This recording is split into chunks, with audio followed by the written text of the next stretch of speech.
दिव्य स्कंद माताए नमः। नमस्कार, मैं हूं आपके साथ छाया चौधरी और आज नवरात्र का 5वां दिन है। आज के दिन मां स्कंद माता की पूजा आराधना की जाती है, जिनका स्वरूप बेहद ममतामयी है, निराला है। तो चलिए कैसे करें माता की पूजा, कैसे करें आराधना, क्या मंत्र है, ये तमाम जानकारी देने के लिए हमारे साथ स्टूडियो में मौजूद है पंडित दत्तात्रेय होसकर जी। पंडित जी स्वागत है। जी नमस्कार। तो पंडित जी, स्कंद माता आखिर कौन है और इनके पीछे की कहानी क्या है? जी, माता जी जो हैं वो विशेष रूप से अनुग्रह की देवी हैं, संतान प्रदान करने वाली देवी हैं। हाथ में जो हैं कार्तिकेय को धारण किए हैं, जिनको षणमुख भी कहा जाता है, जिनको सुब्रमण्य भी कहा जाता है, उनको ये धारण की हुई हैं। वीरता के प्रतीक हैं सुब्रमण्य जी। जहाँ एक तो ममतामयी माँ है, उनके साथ साथ वीरता के प्रतीक सुब्रमण्य भी हैं जो गोदी में धारण की हुई हैं। यदि माता जी की आराधना के संबंध में चर्चा की जाए तो माता जी जो हैं विशेष रूप से संतान सुख प्रदान करने वाली देवी हैं। वे दंपत्ति जिनको बहुत वर्षों में संतान सुख प्राप्त नहीं हुआ है, माँ स्कंद माता की विशेष आराधना कर लें। जैसा कि हम बताने जा रहे हैं, माता जी की आराधना करने से संतान सुख प्राप्त होगा।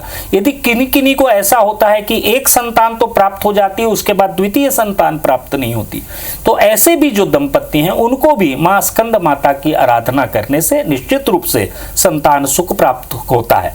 माता जी का जो विशेष रूप से जो ध्यान मंत्र है वो तो मैं आपको बताऊंगा, लेकिन एक मंत्र मैं आपको जरूर बताना चाहता हूं। वो ये मंत्र है जो दुर्गा सप्तशती में है। नंद गोप ग्रहे जाता यशोदा गर्भ संभवा ततस्तो नाश इष्यामि विंध्याचल निवासिनी। ये मंत्र जो है विशेष रूप से उन दंपत्तियों के लिए है जिनको संतान सुख प्राप्त नहीं हो रहा है। मंत्र का जाप करेंगे तो निश्चित रूप से संतान सुख की प्राप्ति होगी। माता जी की आराधना करने से बुध संबंधी जो भी दोष हैं, बुध यानी कि मानसिक योग्यता का स्वामी बुध होता है। यदि बुध किसी भी तरह से नीच का है या अस्त है या 8वें भाव में है या द्वादश भाव में है आपकी कुंडली में, तो माता जी की आराधना करने से वो बुध संबंधी दोष से मुक्ति मिलती है। माता जी जो मानसिक रूप से किसी तरह से बीमार होते हैं उनको भी इसका जो है लाभ मिलता है। मां स्कंद माता की आराधना करने से सभी अभिष्ट सिद्धियों की प्राप्ति होती है। तो पंडित जी, मां स्कंद माता का बीज मंत्र क्या है? जी, माता जी का जो बीज मंत्र है विशेष रूप से मैं एक छोटा मंत्र आपको बता देता हूं, वो जो आप सभी जाप कर सकते हैं। ओम ऐं ह्रीं क्लीं स्कंद माता देव्यै नमो नमः। इस मंत्र का यदि आप जाप करेंगे तो निश्चित रूप से आपको अभिष्ट की सिद्धि प्राप्त होगी। वैदिक मंत्र की यदि चर्चा करें तो माता जी का वैदिक मंत्र है सिंहासन गता नित्यम पद्माश्रित करद्वया शुभदास्तु सदा देवी स्कंद माता यशस्विनी। माता जी की आराधना करने से अभिष्ट की सिद्धि प्राप्त होती है। जो भी तत्व आपको अभी तक प्राप्त नहीं हुए हैं, विधिवत यदि 1 संवत्सर यानी कि 1 वर्ष स्कंद माता की यदि आप आराधना करते हैं तो सारे के सारे अभिष्टों की सिद्धि प्राप्त होती है और जीवन में यश और बल भी प्राप्त होता है।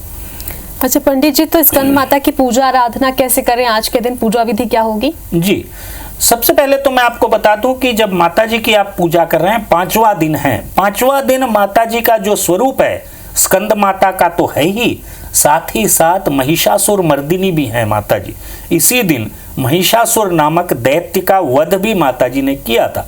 माता जी की आराधना जब आप करें तो विशेष रूप से पुष्प इत्यादि अर्पित करें और विभिन्न फलों का भोग, जो भी आप फल का भोग लगाना चाहते हैं वो सारे के सारे फलों का भोग, जिसमें केला भी आता है, वो सारे फलों का भोग इत्यादि यदि आप आज के दिन अर्पित करें और विशेष रूप से माता जी को भोग इत्यादि लगाने के उपरांत आरती इत्यादि बहुत अच्छे से करें। विशेष रूप से पंचपात्र की आरती होती है, वो पंचपात्र की आरती यदि आप करेंगे तो इससे निश्चित रूप से आपको लाभ होगा।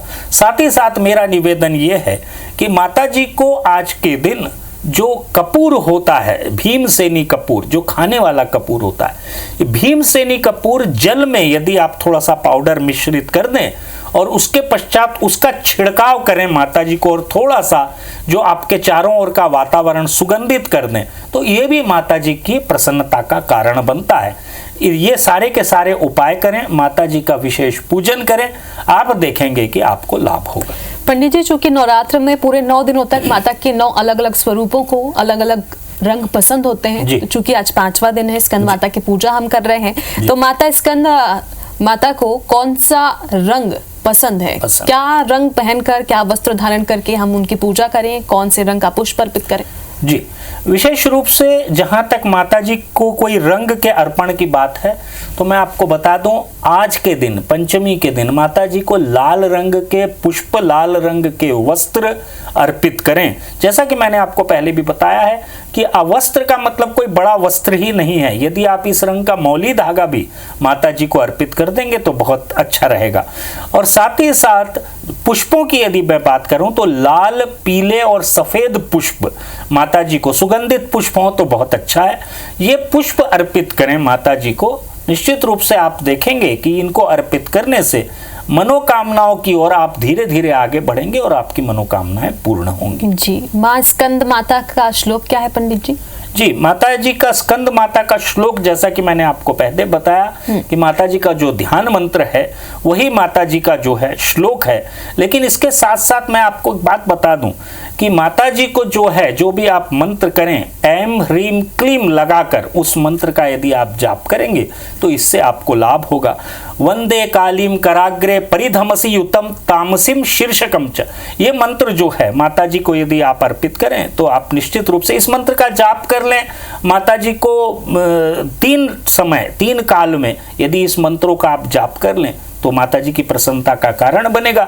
और माता जी के इस दिन किसी भी काली जी के मंदिर में जाकर माता जी के दर्शन करें, केले का भोग लगाएं, केला अर्पित करें।